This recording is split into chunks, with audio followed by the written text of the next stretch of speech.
Imagine a land of golden sands, mighty pyramids, and gods that walk among men. This is Egypt, 3,300 years ago. A powerful civilization ruled by a young boy who would become one of history's most famous pharaohs.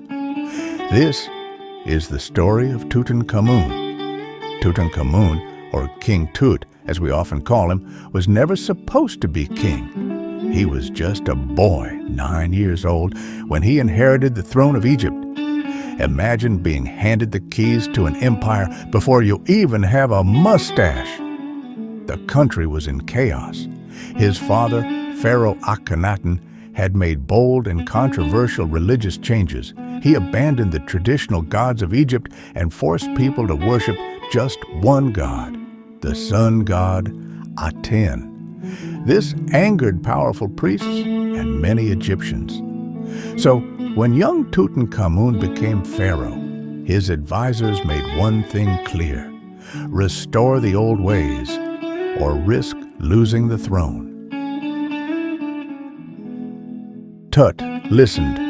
He brought back the old gods and moved the capital city from Akhetaten back to Thebes. The people were happy. The priests were happy. But was Tutankhamun truly in charge? Or was he just a puppet for the powerful men around him?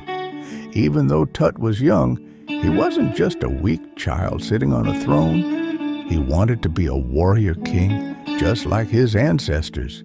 He trained, rode chariots, and even planned military campaigns. But something was wrong. Tutankhamun wasn't healthy. DNA studies and evidence from his tomb suggest he had a clubfoot, making it difficult for him to walk. He also suffered from malaria, one of the oldest and deadliest diseases in history. So not only was he limping, but he was also constantly fighting off fevers. Talk about bad luck. Despite this, he tried to rule as best he could, but his reign was short. After just 10 years as pharaoh, Tutankhamun died. He was only 19 years old. But how did he die? That remains a mystery. Was it sickness? A deadly infection? An accident? Some even say he was murdered. Scans of his mummy show a severe fracture in his leg, possibly from a chariot crash. Did this lead to an infection that killed him? Or was there something more sinister at play?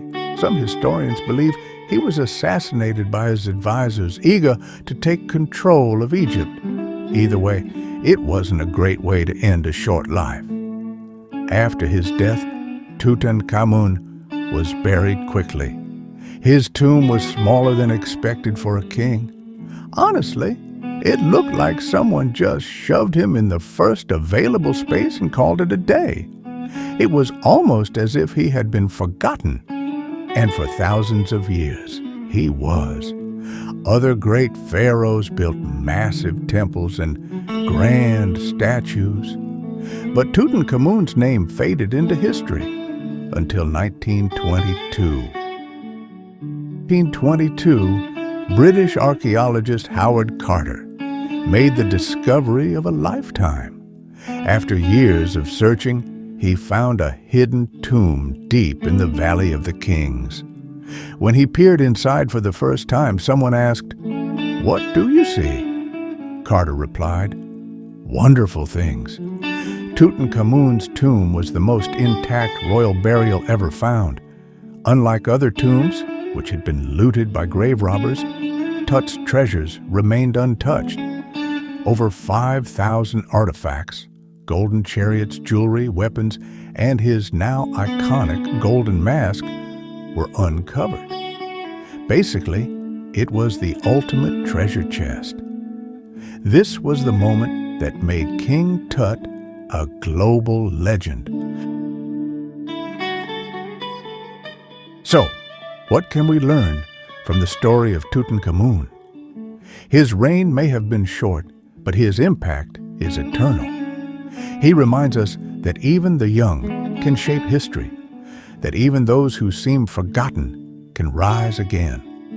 and that mysteries, whether about life, death, or destiny, can still capture our imagination thousands of years later.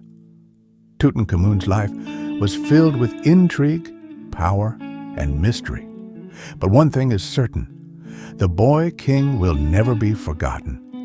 This has been the story of Pharaoh Tutankhamun, his rise, his fall, and the discovery that brought him back to life. Not bad for a guy whose biggest claim to fame is a really well-preserved tomb. Kindly like and subscribe for more African history stories. See you next time.